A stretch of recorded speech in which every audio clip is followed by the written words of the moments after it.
Placa-mãe do computador. Interessante o nome dela, né? Por que será que se chama placa-mãe? Porque ela é a placa principal de um computador, tá? Essa placa-mãe aqui, ela é, como vocês viram aí no processo de desmontagem, é a peça base aonde está colocada dentro do gabinete e tudo que você tem de um computador é conectado nela. Desde o processador, a memória RAM, o HD é conectado nela, a fonte de alimentação, então ela é uma peça central. É claro que computador, se faltar uma peça que seja a memória RAM, também não vai ligar. Mas em termos de funcionalidade, de ter mais recursos embutidos nela, quando nós falamos de peça, nós estamos falando da placa-mãe. Porque a placa-mãe, ela tem aqui vários componentes eletrônicos soldados nela, e tem vários chips, e cada chip faz uma função. Por exemplo, numa placa-mãe eu tenho aqui a BIOS, que é uma memória onde armazena algumas informações, como por exemplo o setup de configuração, né? A data e a hora do computador armazenado aqui dentro. E aqui dentro desse chip é o que tem as informações, é como se fosse um índice, tá? Um índice da placa-mãe, ou seja, nesse chip aqui tem armazenado informações sobre os dispositivos que estão conectados, sobre que tipo de memória essa placa-mãe vai suportar e outras informações. Então é como se fosse um índice, né? Dentro dele, desse chip, você consegue ter acesso aí a toda a informação da placa-mãe. A versão dela, o fabricante, a data em que ela foi fabricada, foi gravada o chip, né? Enfim, é chamado memória RAM, né? Ou BIOS. Dentro da memória RAM tem a BIOS. E aí nós temos uma bateria também, uma bateria de 3 volts.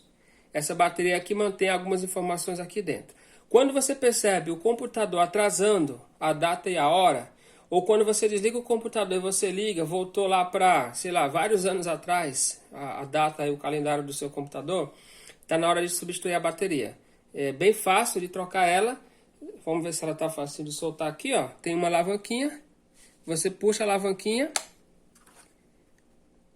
Até com a mão às vezes consegue, ó, mas eu vou precisar de uma...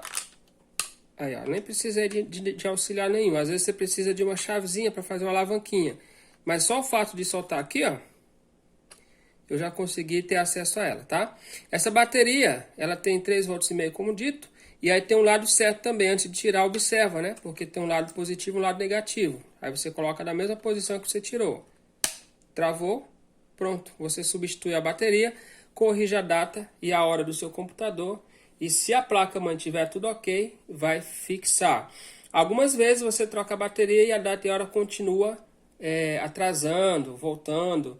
Aí é algum outro problema que tem aí na placa-mãe, tá? Mas a bateria tem a função de manter informações dentro desse chip aqui alteradas, né? Você altera as informações e a bateria mantém, tá? É como se fosse entre aspas, um no-break da placa-mãe desse chip, não do computador, só desse chip. Se desligar da energia, a bateria continua alimentando somente esse chip aqui, ok?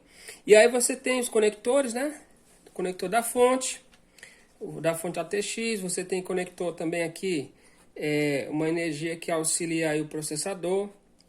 Você tem um encaixe onde conecta o cooler, né? Tem até a nomenclatura, ó, CPU fan, né? Você tem aqui o soquete do processador, tem o chipset, é um chip super importante, ele controla os barramentos, né, os USB, né, controla aí as portas de entrada e saída de um computador, de uma placa-mãe.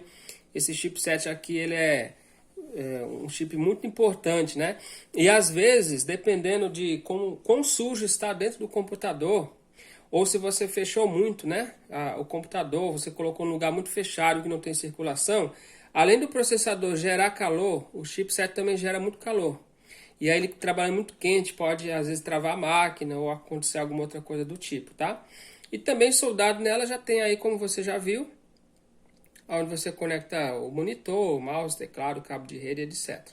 Então existe basicamente 2 tipos de placa-mãe. Placa-mãe on-board, que é como essa daqui, ó, tudo dentro dela, é o que quer dizer on-board, né? Eu já tenho o som soldado nela, tem placa de rede soldado nela, tem placa de vídeo soldado na placa-mãe. E tem a placa-mãe off-board. Placa-mãe off-board não tem todos os dispositivos, você tem que comprar placas auxiliares e encaixar nos slots PCI que a placa-mãe tem. Basicamente, essa é uma visão geral da placa-mãe, e dessa forma nós conseguimos já desmontar e conhecer todas as peças de um computador.